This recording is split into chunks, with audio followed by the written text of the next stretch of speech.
জগন্নাথ হলেন একজন হিন্দু দেবতা।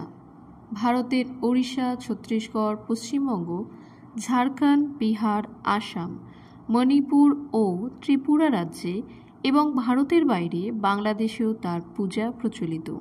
জগন্নাথ হলেন হিন্দু দেবতা বিষ্ণু বা তার অবতার কৃষ্ণের একটি বিশেষ রূপ।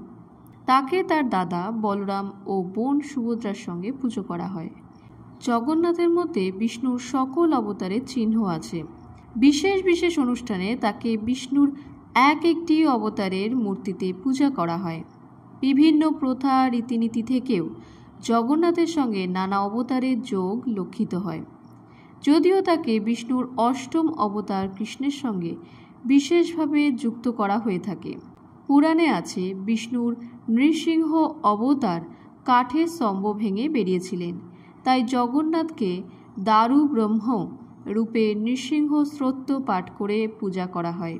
জগন্নাথকে এককভাবে পূজা করার সময় বলা হয় দধি বামন। প্রতি বছর ভাদ্র মাসে জগন্নাথকে বিষ্ণুর বামন অবতারের বেশে পূজা করা হয়। বার্ষিক রথযাত্রার সময়ও জগন্নাথকে বামন রূপে পূজা করা হয়। ষোড়শ শতাব্দীতে তুলসীদাস পুরীতে এসে জগন্নাথকে রঘুনাথ রূপে পূজা করেছিলেন। চৈতন্য মহাপ্রভুর সময় থেকে জগন্নাথকে কৃষ্ণের সঙ্গে যুক্ত করা হয়। আবার বিষ্ণুর নবম অবতার বুদ্ধকেও জগন্নাথ মনে করা হয়। যদিও বিষ্ণুর নবম অবতার রূপে বুদ্ধের বদলে জগন্নাথকে অন্তর্ভুক্ত করার প্রয়াসটি বিতর্কিত।